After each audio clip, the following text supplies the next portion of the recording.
este deseo inmenso de acercarnos cada día a su palabra para desde ella alimentar nuestra vida, nuestra vocación. Vamos a invocar la presencia del Espíritu en nuestro corazón, en nuestra mente, en nuestras realidades, en nuestra vida, en nuestras comunidades, para que ese Espíritu nos disponga y nos prepare para acoger el mensaje que hoy y durante todos estos días se nos va a ofrecer. En el nombre del Padre, y del Hijo, y del Espíritu Santo. Amén. Amén. Amén. Escuchar tu palabra es principio de fe en ti, Señor. Meditar tu palabra, captar tu mensaje de amor. Proclamar tu palabra, Señor, es estar convencido de ti. Proclamar tu palabra, Señor, es ya dar testimonio de ti, mi Dios. Le damos pues la palabra a nuestro obispo Jaime Uriel para que nos dé la apertura de esta semana de formación bíblica. Buenas noches, un cordial saludo para todos. Presento mi saludo muy afectuoso a toda la comunidad de los padres capuchinos, a las religiosas que están con nosotros, a los laicos, a todos los sacerdotes y a todas las personas, a las 106 personas que están conectadas en este momento. Y para nosotros es una alegría inmensa poder unirnos a esta semana bíblica de reflexión, y le pedimos al Todopoderoso que ojalá esta experiencia nos deje una formación grandísima y un corazón lleno de amor a Dios, que nos mueva a la acción. Yo los invito a partir de este texto bíblico de los Hechos de los Apóstoles en el capítulo 8, versículos 29 al 31. El Espíritu dijo a Felipe: acércate y camina junto a la carroza. Felipe la alcanzó de una carrera y oyó que estaba leyendo la profecía de Isaías y le preguntó: ¿entiendes lo que estás leyendo? Contestó: ¿y cómo voy a entenderlo si nadie me lo explica? Y lo invitó a subir y sentarse junto a él. A eso hemos venido, a sentarnos junto a las personas que han estudiado la Biblia, que la comprenden con propiedad. Y yo los invito a todos a que escuchemos la palabra de Dios. Primero, con los oídos, atentamente. Que la escuchemos también con el corazón. Es decir, que dejemos que esa palabra penetre y nos transforme en nuestros sentimientos. Y que la escuchemos también con la acción, para que todo lo que oigamos lo convirtamos en práctica. Esas tres maneras de escuchar la palabra de Dios son muy útiles. A todos, pues, muchas gracias. Manifiesto mi gratitud en el día de hoy con Fray Libardo Ardila, quien será nuestro ponente, y le agradecemos enormemente a todos ustedes, al Padre William, por habernos ayudado a hacer esta coordinación de esta actividad. A todos muy amables y que ojalá tengamos una semana productiva. Muchas gracias. Saludos a todos. Invitamos pues a todos a que apaguemos los micrófonos, silenciemos los micrófonos. Le damos la bienvenida a nuestro hermano Libardo, que es miembro de nuestra orden de hermanos menores capuchinos, y va a ser el que nos va a acompañar, nos va a dirigir durante este espacio, esta noche, su charla, su ponencia, su reflexión acerca de la palabra de Dios, la misericordia en la Biblia. Libardo hace parte de la fraternidad de San José de Túquerres. Allí hace más frío que en cualquier parte donde le damos la bienvenida. Gracias, Libardo, por acompañarnos.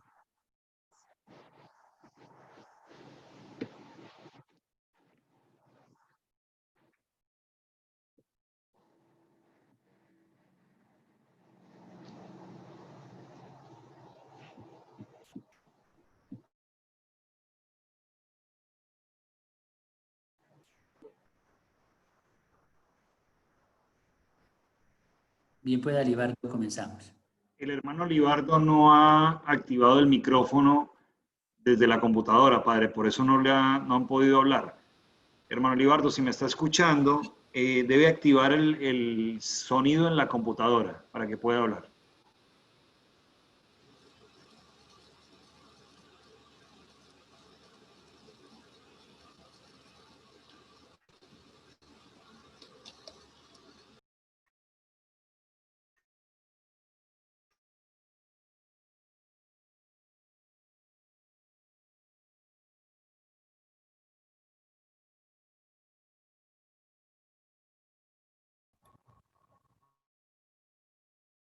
Libardo.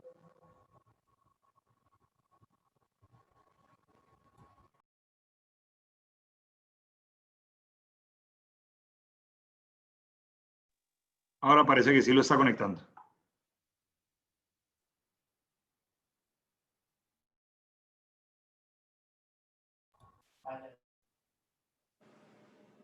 Libardo.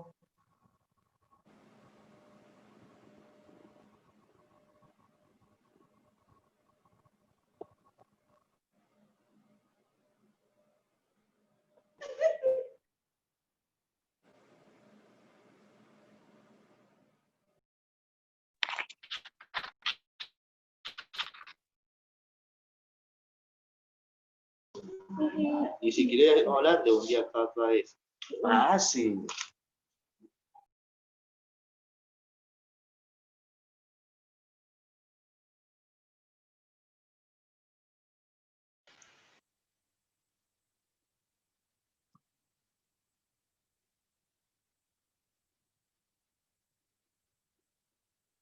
Vea, pero ¿quién está hablando? ¿Qué? ¿Dónde está la cosa? ¿Qué cosa? No habla.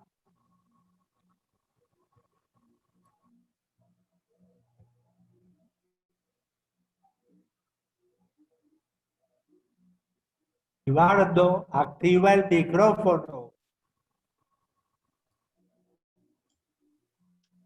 Ya, perfecto. Ahora sí. Ok, hermano, ahora sí lo escuchamos. Sí. Ya silenció todo.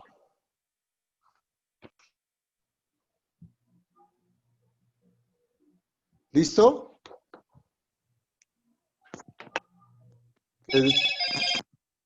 Bienvenido, mi hermano. Vamos, sale. Todo bien.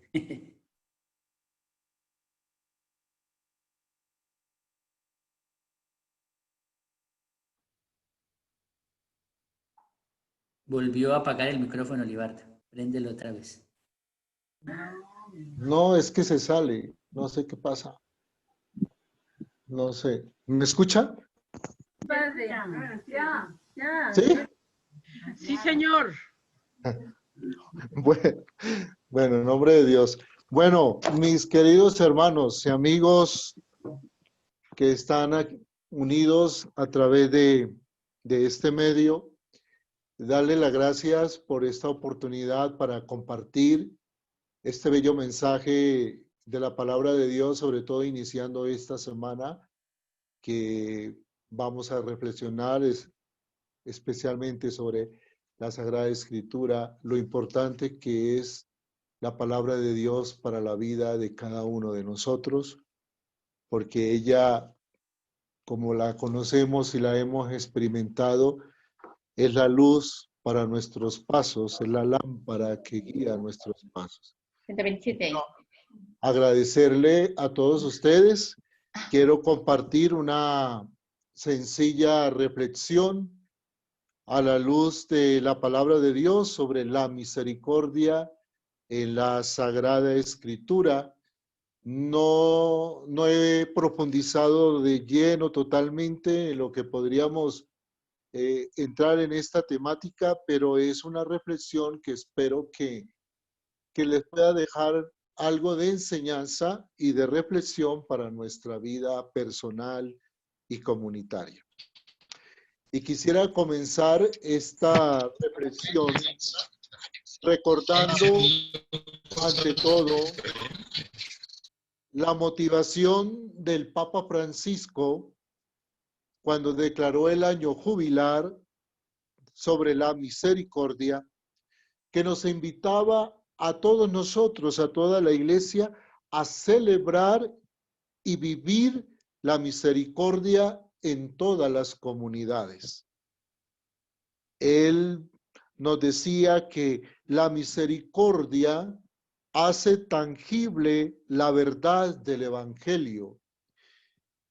La misericordia constituye la misma existencia de la iglesia y por lo tanto la misericordia hace tangible la verdad profunda del Evangelio, porque todo se revela en la misericordia, todo se resuelve en el amor misericordioso del Padre.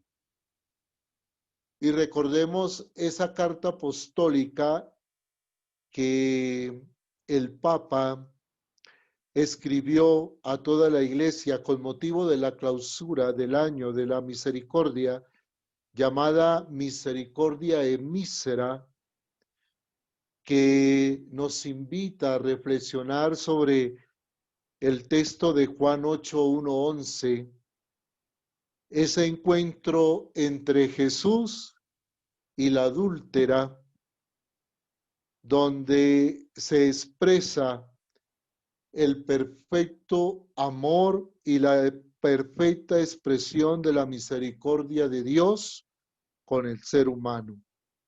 A través de ese texto podríamos sencillamente comprender el misterio del amor de Dios cuando viene al encuentro del pecador.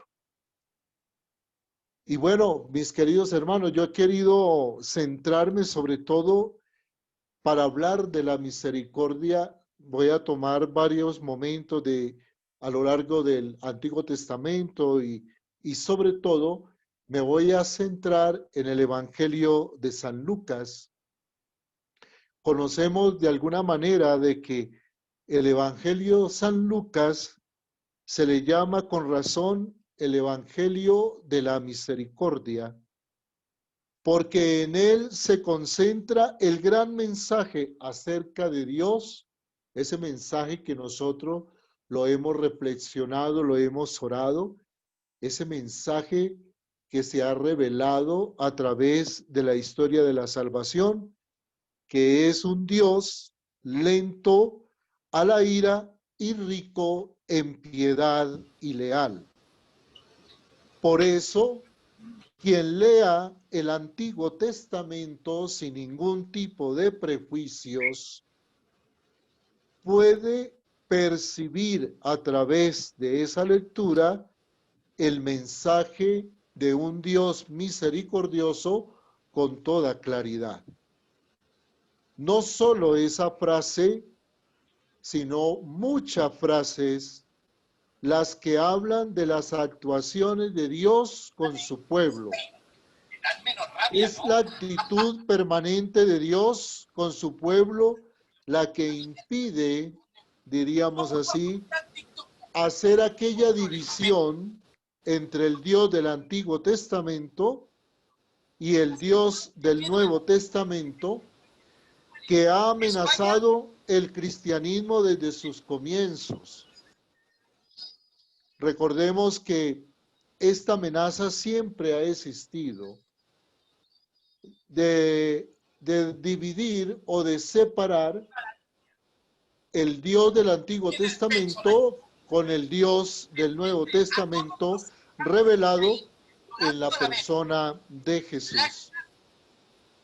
Por eso, esta división, para poder entender un poco la situación, tuvo su primer exponente formal con Marcio y lo ha seguido teniendo a lo largo de la época actual, hasta la época actual, en personas cultivadas y no cultivadas que establecen una separación tal entre el Dios del Antiguo Testamento y el Dios del Nuevo Testamento.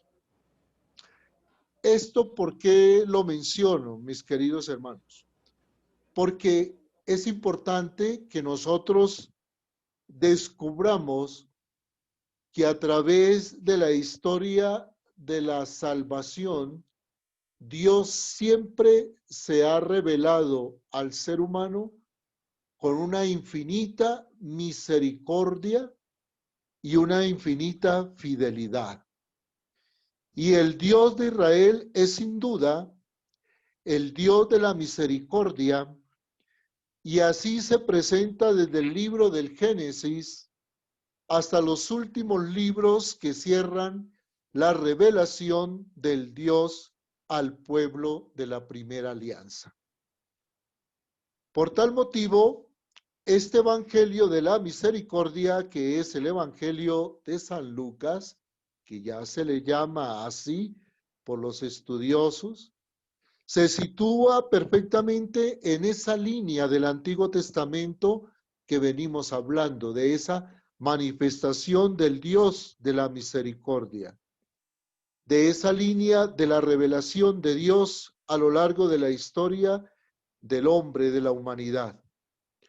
Pues en el Antiguo Testamento, y en términos generales, por ser el Evangelio de la misericordia, y en términos concretos, porque el evangelista Lucas comienza anunciando la misericordia de Dios prácticamente desde los primeros compases del tercer evangelio. Habla el evangelista, dice, cuando todo estaba ya preparado, se había anunciado el nacimiento del bautista Zacarías. Se había anunciado el nacimiento de Jesús a su Santísima Madre María. Y ella es la Virgen la que presenta las maravillas que Dios hizo en ella como manifestación de la misericordia de Dios que llega a sus fieles de generación en generación. María, en ese mismo cántico, canta las proezas del Omnipotente como memorial de la misericordia. Como dice el texto, acordándose de su misericordia. Y Zacarías, inmediatamente después del encuentro de las dos madres, considera el nacimiento de su hijo, una vez que él ha recuperado el habla, como la manifestación de la misericordia divina en favor de los padres, y relaciona expresamente el cántico como la visita del sol que nace de lo alto con la entrañable misericordia de Dios. Y si vamos al texto original que fue escrito el Evangelio de San Lucas, en el griego, en el texto griego, se podría traducir con entrañas de misericordia que tiene el Dios de los padres. En estos textos iniciales del Evangelio de San Lucas, que recogen el mensaje de Israel sobre Dios y que abre la puerta a la revelación de Dios en Jesucristo, en estos pasajes queda claro que hablar de la misericordia de Dios es hablar de su fidelidad, pues la misericordia divina es expresión de la fidelidad de Dios. Como dice el texto, según les había prometido a nuestros padres, según lo había predicho a Abraham y su descendencia por siempre. Esa misericordia además se presenta como Dios. Se le califica en la tradición castellana de manera adecuada como misericordia entrañable, porque la fidelidad de Dios, su misericordia, nace de las entrañas mismas de Dios. No tiene que ver en primer término con referencia externas a pacto alguno o a la alianza. En primer lugar, porque la alianza aparece con claridad en la Biblia desde el protoevangelio. Recordemos esa cita del Génesis 3:15, donde aparece, por primera vez aparece la buena nueva como una buena nueva que deja entrever la voluntad de Dios de salvar a la humanidad. Es decir, recordemos esa realidad que frente al pecado, según la narración del autor sagrado, la primera reacción del Señor no consistió en castigar a los culpables, sino abrirles una perspectiva de salvación y comprometerlos activamente en la obra redentora, mostrando su gran misericordia también hacia quienes lo habían ofendido. Como también aparece la alianza de Noé en el Génesis 9:8, la alianza que hizo con Abraham en Génesis 15:1 y la alianza hecha con el pueblo en el monte Sinaí, que nos la narra el libro del Éxodo 24:8 o Éxodo 20:22. La alianza es un don gratuito de Dios. Y además porque la fidelidad de Dios se ejerce siempre en favor de aquellos que han sido integrados en la alianza con la fidelidad. Con toda la humanidad, sobre todo recordemos esa alianza que hizo Dios con Noé para la humanidad entera. La fidelidad de Dios ejerce a favor de aquellos con quienes ha establecido su alianza, aquellos que le han concedido el don de ser sus aliados y que sin embargo no son fieles a la alianza. Los que han transgredido la alianza, con lo que ello Dios tendría que juzgarlos con un juicio de condena, como lo expresa muy claro el salmista: si llevas cuenta de los delitos, Señor, ¿quién podrá resistir? Pero de ti procede el perdón. Y de ser un Dios que perdona, un Dios de misericordia, podríamos decir, nace ese tema fabuloso que le llamamos el santo temor de Dios, que debe anidar en el corazón de todos los creyentes. Y quisiera explicar ese santo temor de Dios, pues todos ustedes son expertos, la mayoría conocen esta realidad, pero hay muchas personas que no comprenden qué significa el santo temor de Dios. No es tenerle miedo a Dios, no es tener terror de Dios, sino de una forma específica podríamos decir que el santo temor de Dios está siempre orientado al respeto, a la admiración, a la obediencia a Dios y sobre todo la búsqueda del cumplimiento de su voluntad en nuestra vida. Creo que eso es lo que hace parte de lo que podríamos de una manera describir lo que significa el santo temor de Dios. Es como entrar en esa dinámica de respeto, admiración, de amor, de obediencia y buscando siempre como la voluntad de Dios y no perder esa dimensión de esa comunión con Dios. De manera, mis queridos hermanos, que la fidelidad que mueve a Dios a la misericordia, por eso hemos hablado de la fidelidad, nace del ser mismo de Dios, que es amor. No se puede definir a Dios de otra manera. De hecho, así se ha revelado desde el Antiguo Testamento y se ha revelado en el rostro misericordioso de su Hijo Jesucristo. Es La fidelidad es la experiencia más acabada de su ser incondicionado. Es decir, que Dios tenga misericordia de nosotros, hacerlo, a tenerlo, no lo obliga a nada, ni nadie lo obliga a Dios. Y por eso la misericordia es expresión de su fidelidad, expresión de su ser más íntimo que revela perfectamente lo que es Dios.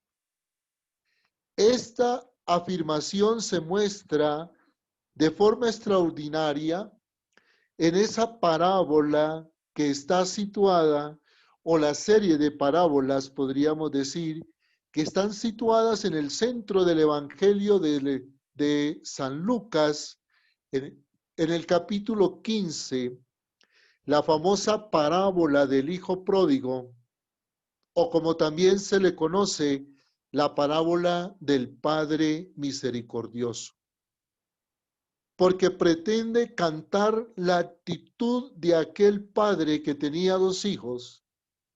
No me voy a detener demasiado en el contexto, pues la conocemos muy bien, porque es la gran parábola del tiempo de la penitencia, con la cual se invita al perdón, a volver a Dios, pero anunciando el perdón y la misericordia con Dios.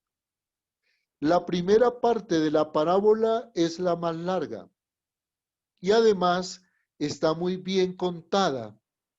Por eso ha llamado tanto la atención a la espiritualidad cristiana desde siempre, como también al arte cristiano en todas sus expresiones literarias, retóricas.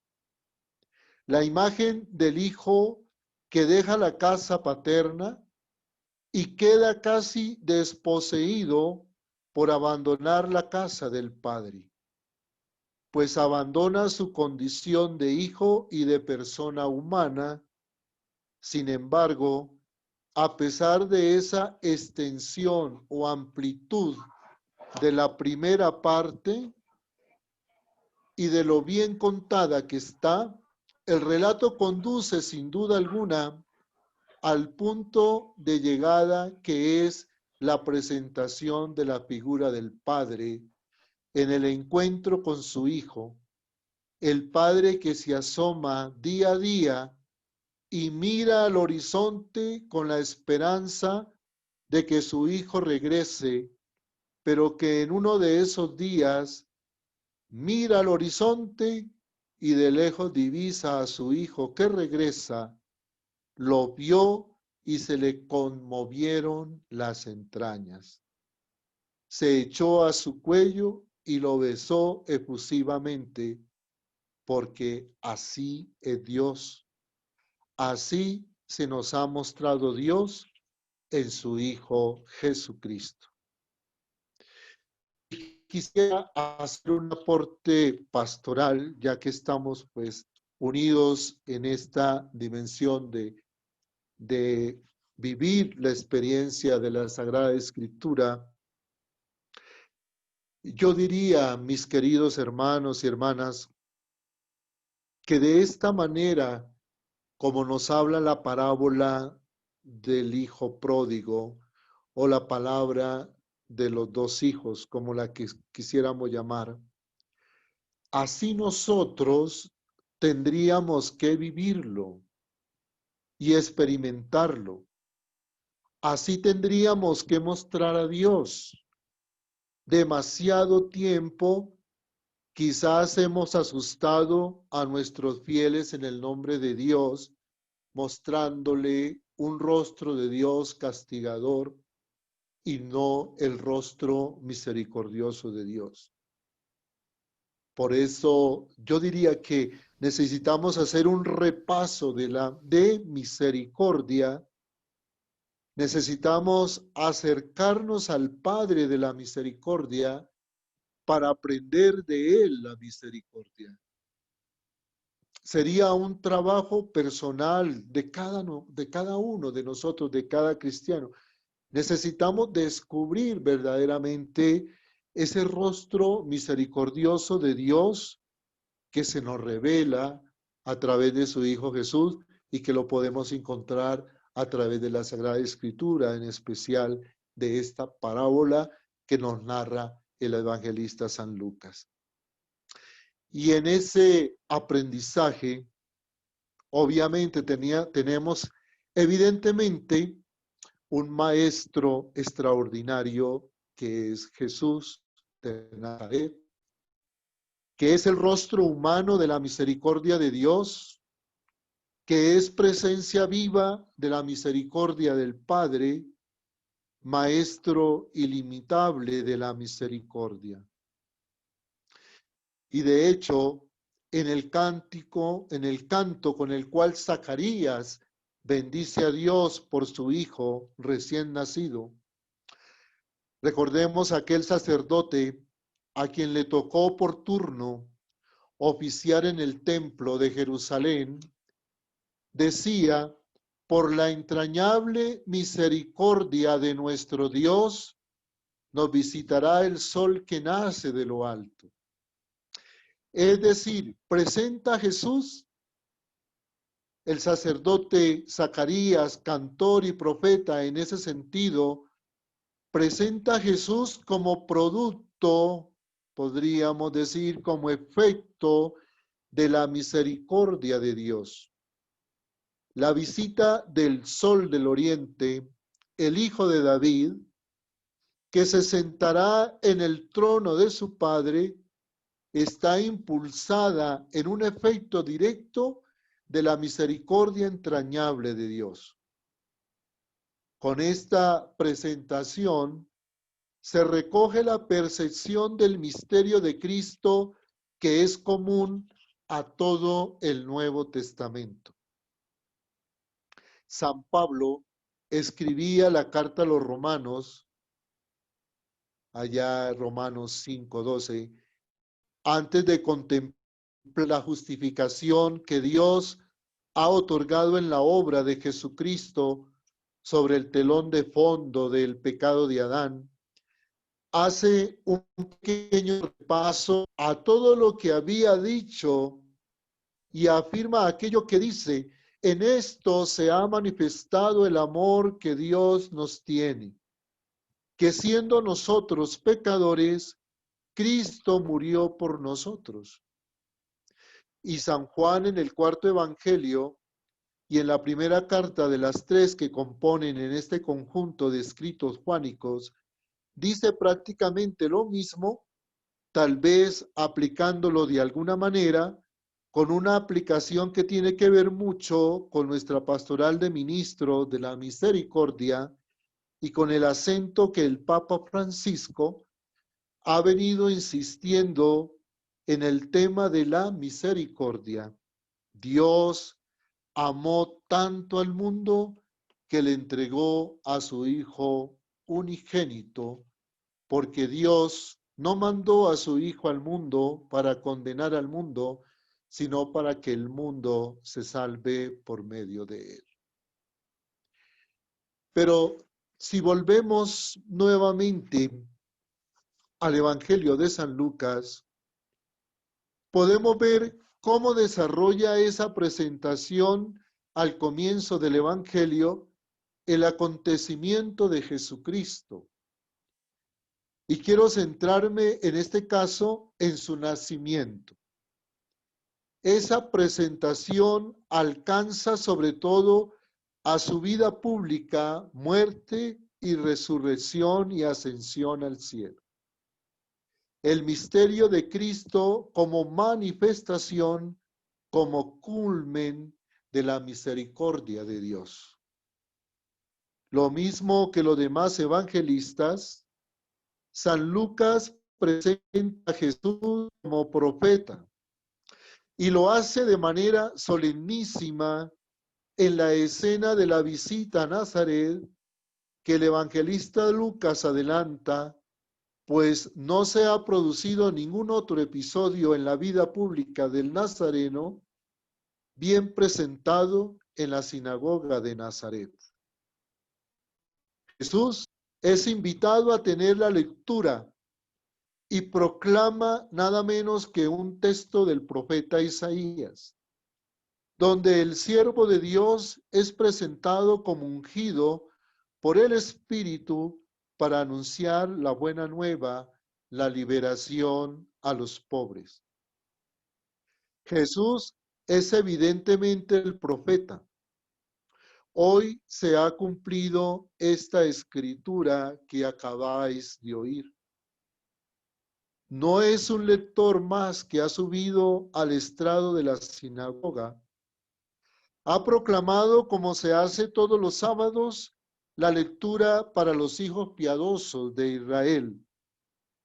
No es un simple lector, sino que es el ungido del Señor y como tal anuncia la buena noticia.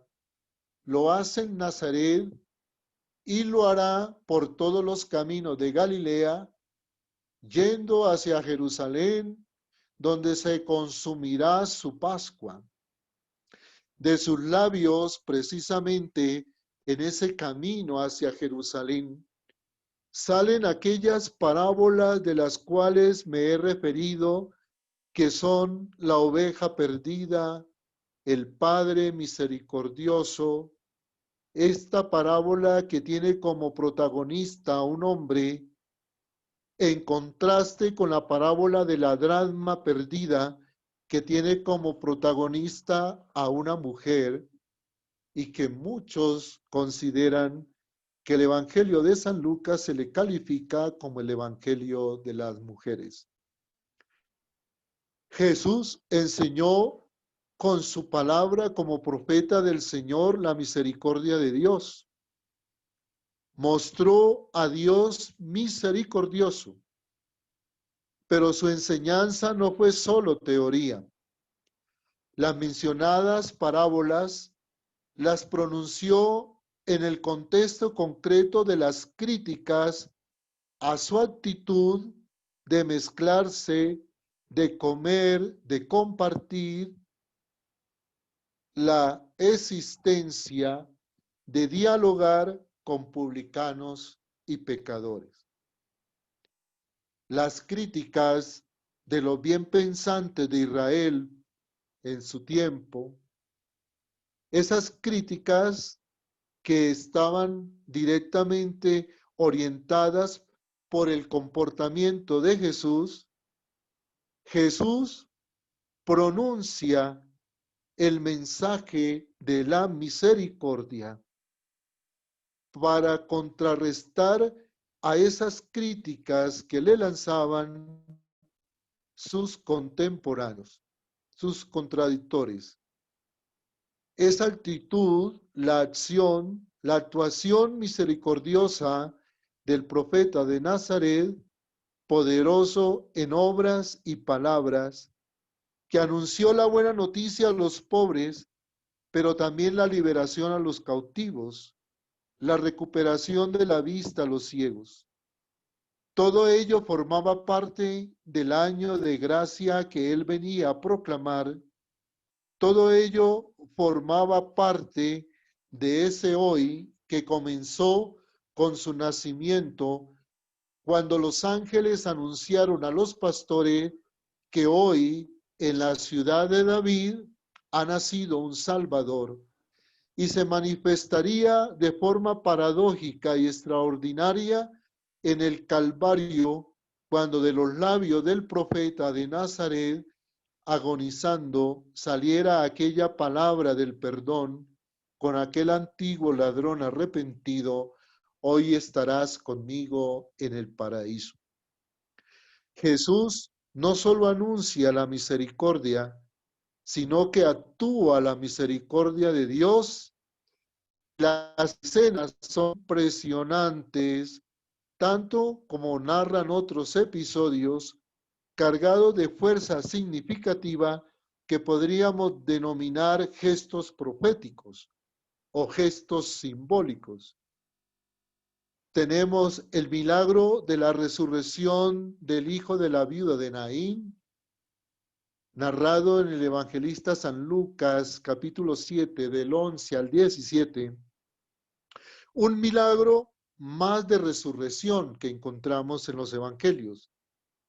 También lo cuentan los otros evangelistas, pero que en este caso afecta a un joven que es definido como hijo de una mujer que era viuda.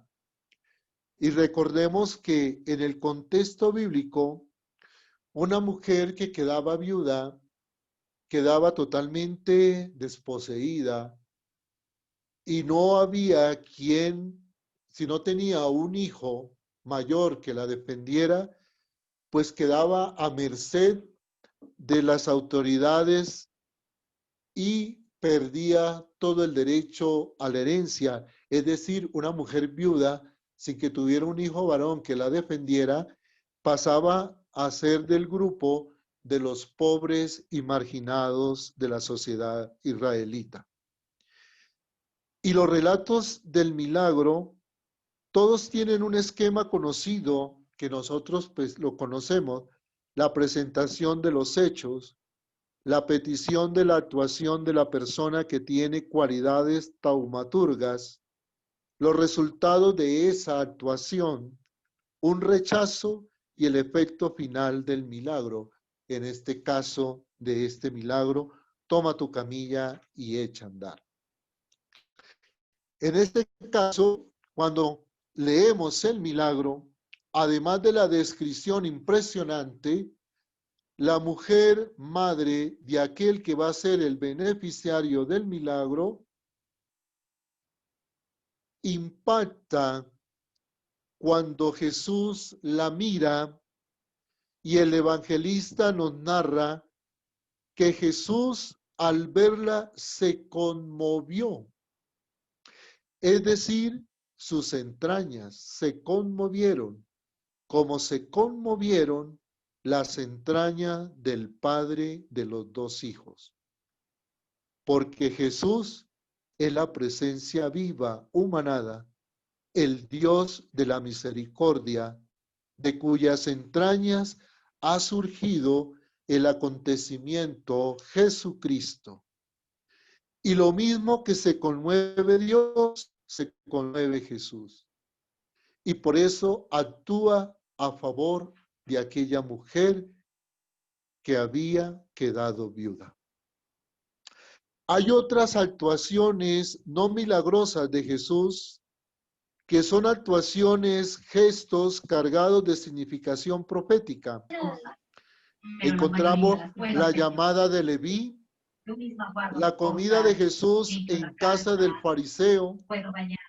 Otro texto exclusivo de San Lucas, en el capítulo 7, versículo 36-50, donde aquella mujer conmovida seguramente por la palabra y la acción del Nazareno, quiere rendirle un homenaje, derrama el perfume sobre sus pies y los seca con sus cabellos.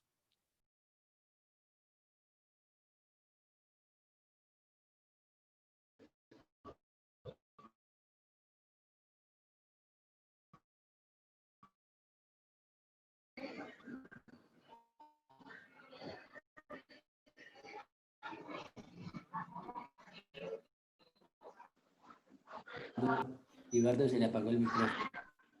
¿Se escucha? ¿Otra vez? ¿Ah, sí? ¿Sí? Hola. ¿Me escuchan? Lo último no se escuchó, por favor.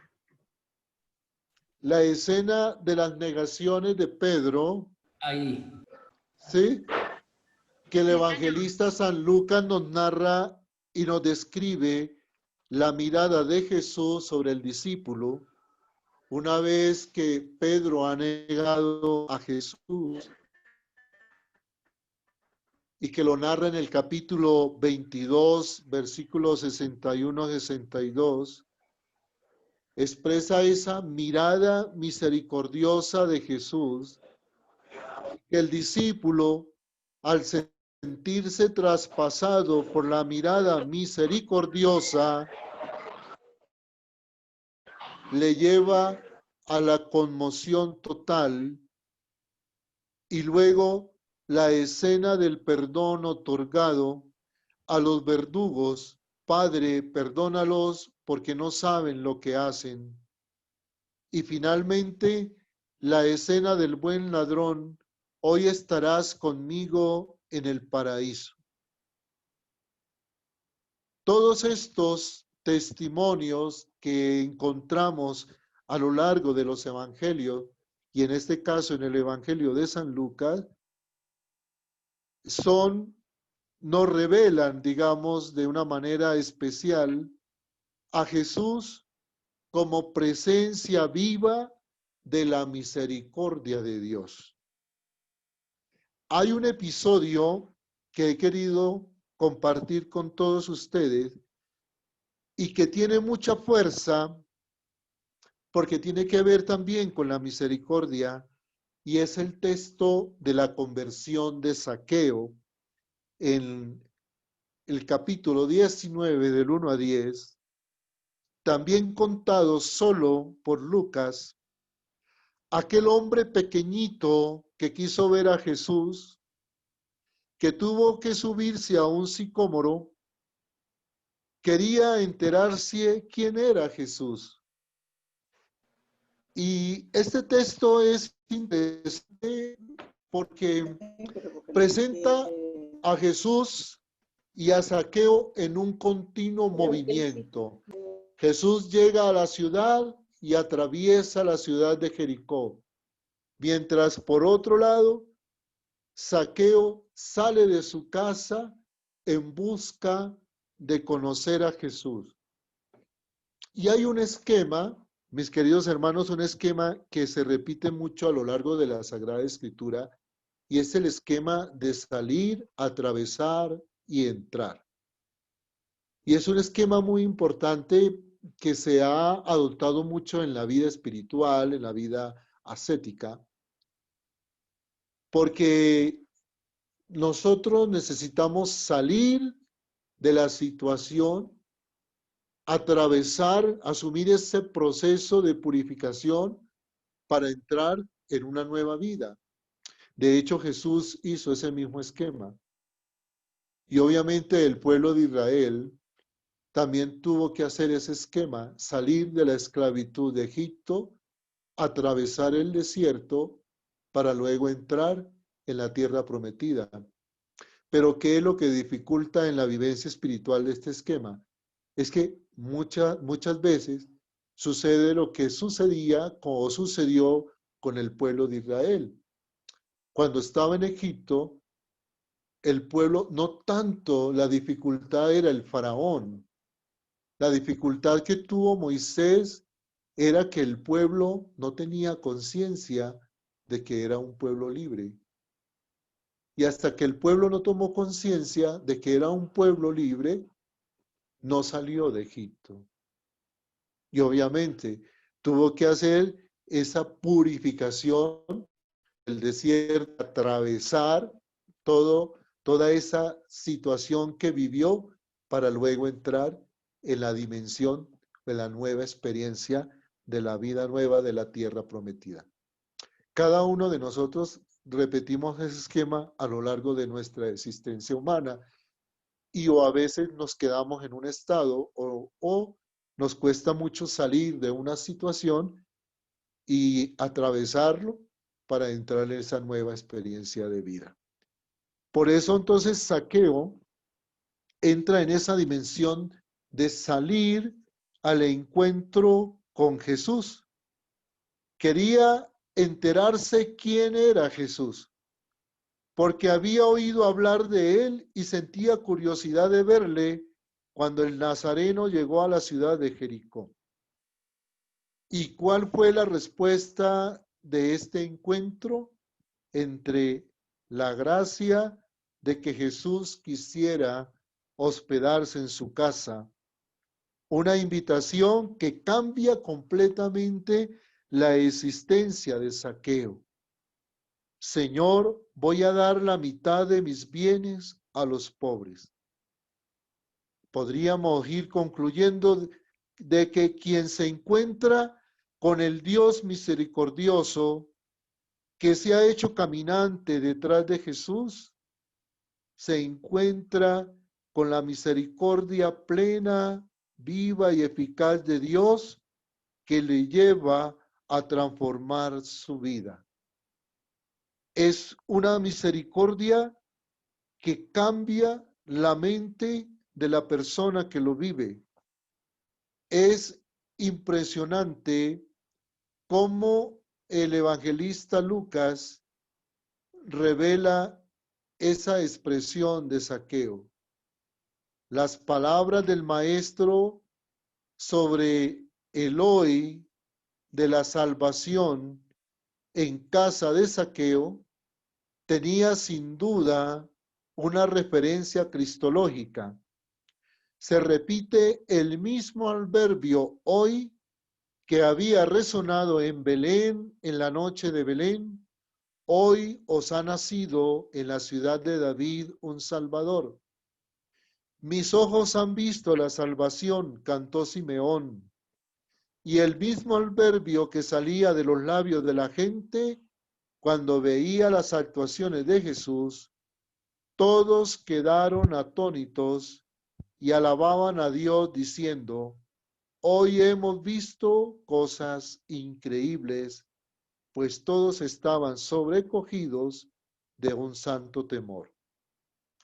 El mismo adverbio que resonaba en el Calvario en los labios de Jesús, hoy estarás conmigo en el paraíso, hoy ha entrado la salvación a esta casa.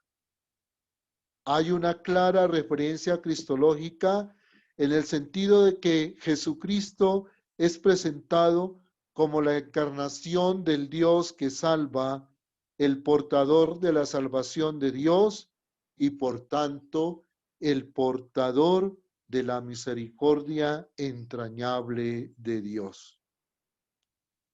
Pero también es una forma de mostrar la eficacia de esa referencia a Cristo como presencia de la salvación de Dios y sobre todo de lo que significa encontrar la misericordia, pues el que se encuentra con Jesús de Nazaret experimenta la acción misericordiosa de Dios. Recordemos el texto. Pero Zaqueo, levantándose entonces, dijo al Señor, mira, Señor, voy a dar a los pobres la mitad de mis bienes, y si he robado algo a alguien, le devolveré 4 veces más. Jesús le dijo, hoy ha llegado la salvación a esta casa, porque este hombre también es descendiente de Abraham, pues el Hijo del Hombre ha venido a buscar y a salvar lo que se había perdido. Lucas 19, 8, 10. Y también podríamos decir, queridos hermanos, y podríamos concretar esa cita de la carta del apóstol San Pablo a los Efesios en el capítulo 5, versículo 2, que nos exhorta y nos dice, sigan el camino del amor, a ejemplo de Cristo, que nos amó y se entregó por nosotros como esa ofrendas y víctimas cuyo olor agradable subían a Dios. Es decir, cuando nosotros sentimos o vivimos o percibimos la misericordia de Dios. Padre, no se escucha. No sé, aquí no me aparece nada. A ver. Sí se Ahora escucha, sí se escucha. Yo ¿Sí? también estoy escuchando, sí, muy bien, sí, señor. Es que me dice que no se escucha. Bueno, vale. Vuelvo a retomar la idea de Efesios 5:2, que hace referencia y que el Papa Francisco también la toma en esa carta apostólica Mísera en Misericordia, que habla cuando la pecadora siente el perdón de Dios. Dice el Papa que ella empieza a caminar inundada de misericordia, y eso le abre como la perspectiva, el camino para vivir una nueva vida, una nueva distinta. Es decir, que sigue el camino del amor y sigue el camino de la misericordia. Porque cuando una persona es inundada por la misericordia, pues obviamente va a empezar ese camino del amor, que es lo que nos habla en la carta del apóstol San Pablo a los Efesios. Sigan el camino del amor, a ejemplo de Cristo, que nos amó y se entregó por nosotros. El mensaje lucano de la misericordia tiene una inevitable incidencia en las relaciones con los demás. Eso es muy claro en el Evangelio de San Lucas. Es también una invitación a mostrarnos misericordiosos más allá de la ley que provoca ira, como dice San Pablo en Romanos 4:1, que provoca exclusión. Zaqueo era un excluido social y religiosamente, pero quiso ver a Jesús más allá de las separaciones que establecen los hombres en todos los ámbitos en los cuales establecemos relaciones. Está ante todo la misericordia de Dios que se mueve ante la simple vuelta del Hijo que ha dejado la casa paterna. Y aquí quisiera hacer una referencia pastoral, una reflexión en relación con nosotros, los sacerdotes, especialmente sin religiosos, consagrados. El sacerdote es la presencia del Dios de la misericordia. Decimos que la prolongación de la misericordia entrañable con la que Dios visitó a su pueblo en la persona de Jesús de Nazaret. Por consiguiente, nosotros como sacerdotes y como consagrados actuamos de la teología in persona Christi. Lo somos de derecho, teológicamente hablando, porque hemos sido ordenados ministros del Evangelio y tenemos que ser de hecho portadores de la misericordia entrañable de Dios. Y si no lo somos, estaríamos traicionando la misión, la alta misión para la cual el Señor nos ha escogido, anunciar a los hombres la salvación, anunciando el año de gracia del Señor, anunciando su misericordia. Y más allá de esta dimensión personal, que afecta evidentemente a las relaciones con los demás y que sin duda alguna tiene una dimensión por ello mismo, el mensaje de Lucas sobre la misericordia acentúa la necesaria transparencia de la misericordia que anunciamos en el nombre de Cristo y como presencia de Cristo en las relaciones con aquellos que en la sociedad son calificados de necesitados, aquellos que en la sociedad son excluidos, aquellos que son pobres. ¿Con qué fuerza le dice el Señor en la parábola del buen samaritano?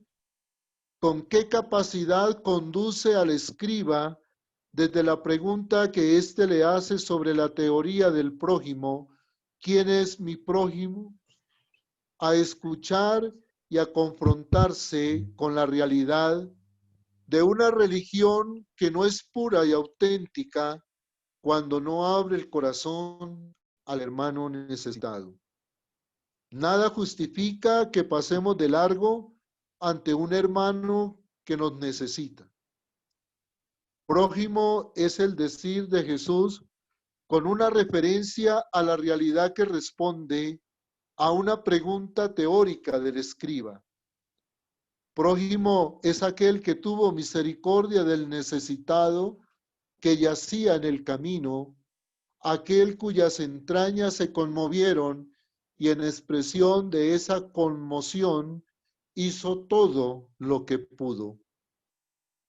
Y volviendo al principio nuevamente del Evangelio de San Lucas, esta dimensión social, comunitaria, caritativa, en el sentido más fuerte de la palabra caridad, de la palabra amor, de la palabra ágape cristiano, suena ya en los labios de María cuando canta la grandeza del Señor y las maravillas que ha hecho en ella, y anuncia que ese Dios de la misericordia derriba del trono a los poderosos y enaltece a los humildes.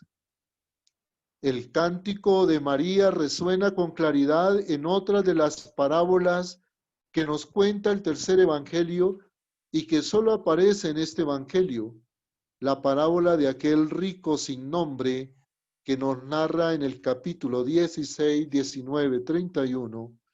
El rico opulón se le llama así como para mostrar la exagerada ambición al dinero del personaje que presenta el evangelista. Y el pobre Lázaro. Esta parábola es sin duda una invitación a escuchar, una exhortación directa que nos hace Jesús a nosotros posiblemente, representados en el rico sin nombre. Tienen a Moisés y a los profetas que los escuchen. Tenemos al profeta Jesús, contemplémoslo o escuchémoslo. Él es la encarnación de la misericordia.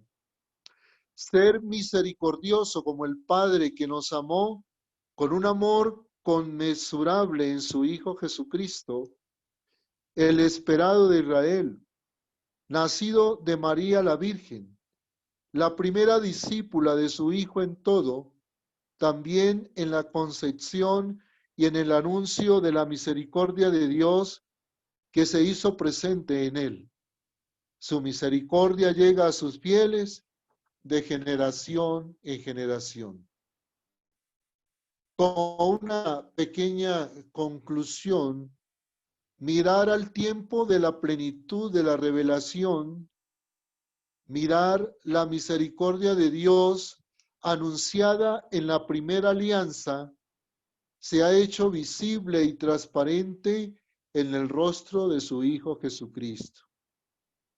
Y se puede tomar como punto de partida las palabras de Jesús. Sed misericordiosos como vuestro Padre del cielo es misericordioso.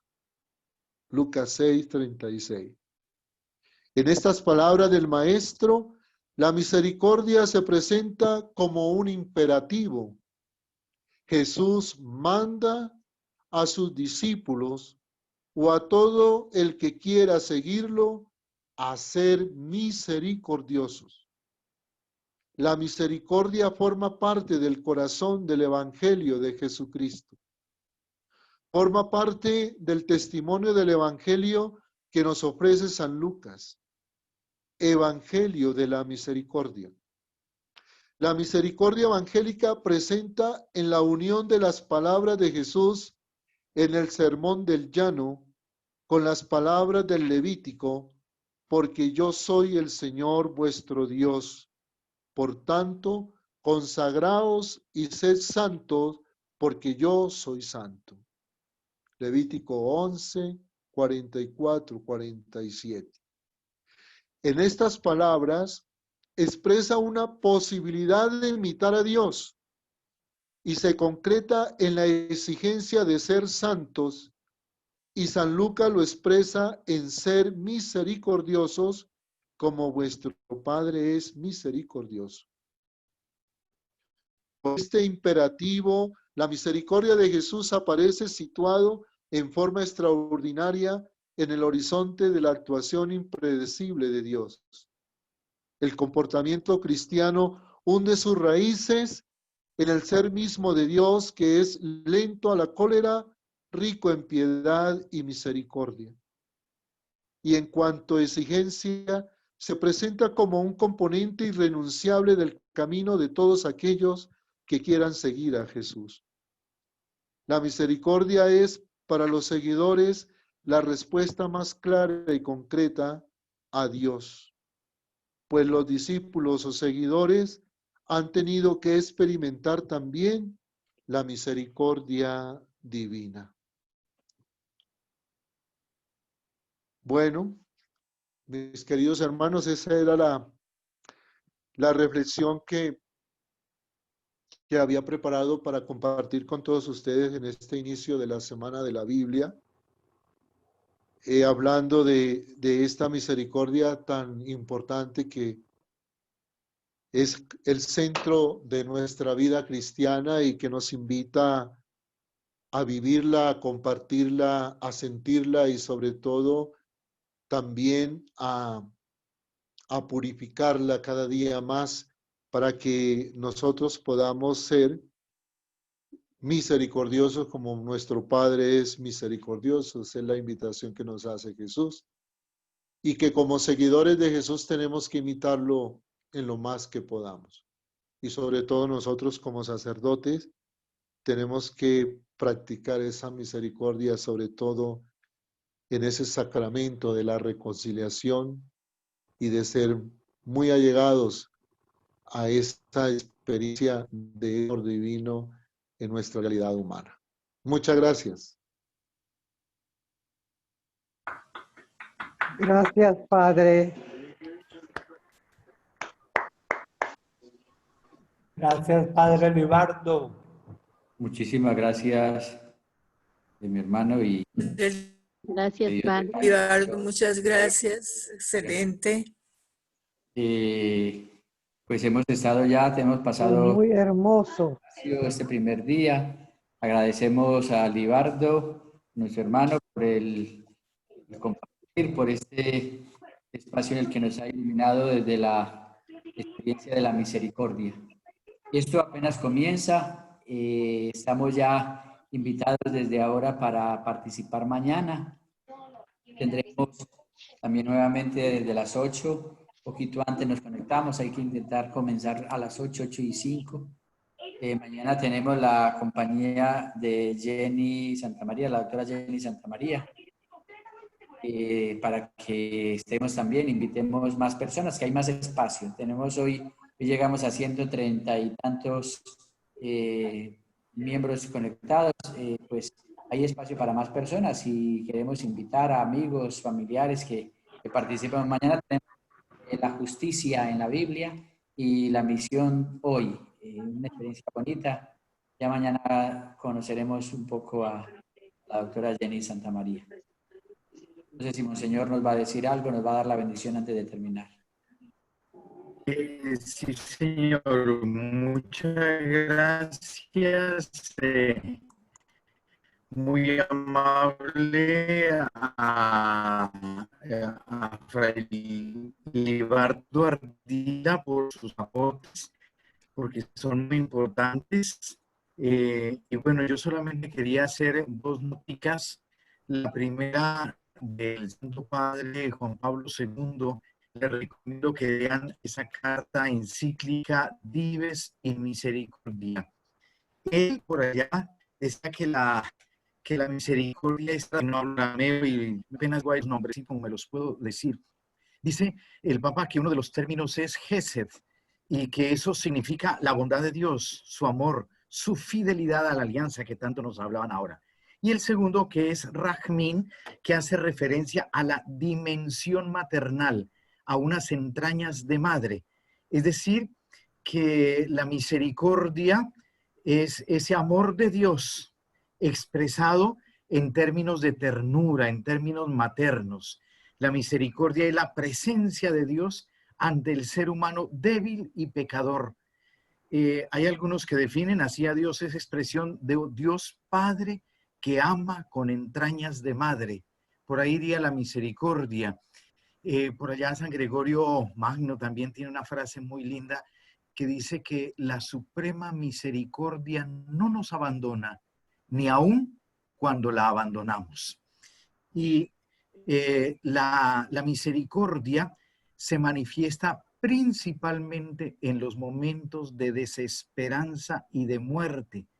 Es decir, cuando la otra persona está absolutamente mal, absolutamente emproblemada, ahí tiene que aparecer la misericordia. Eso tiene aplicación para nuestra familia, nuestra vida cotidiana. Cuando el matrimonio está envuelto en problemas, ahí es donde hay que sacar la misericordia. Ahí es donde hay que ir a rescatar al hermano cuando el otro no se lo merece. Esa es la misericordia. Y la otra noticia que quería sacar es de Evangelii Gaudium del Papa Francisco, que dice que la iglesia tiene que ser un lugar de la misericordia gratuita, donde todo el mundo pueda sentirse acogido, amado, perdonado y alentado a vivir según la buena nueva del Evangelio. Nuevamente, mi gratitud para Fray Libardo y para todas las personas que han estado con nosotros. Yo los invito a que terminemos invocando a la Madre de la Misericordia. Dios te salve, Reina y Madre, Madre de Misericordia, vida, dulzura y esperanza nuestra. Dios te salve, a ti clamamos los desterrados hijos de Eva. A ti suspiramos gimiendo en este valle de lágrimas. Ea, pues, Señora abogada nuestra, vuelve a nosotros sus ojos misericordiosos. Después de este destierro, muéstranos San Jesús, fruto bendito de tu vientre, piadosa, dulce Virgen María. Ruega por nosotros, Santa Madre de Dios, para que seamos dignos de alcanzar las promesas de nuestro Señor Jesucristo. Amén. En el nombre del Padre, y del Hijo, y del Espíritu Santo. Amén. Amén. Nos vemos pues mañana por el mismo canal. Ya les enviaremos el link para mañana.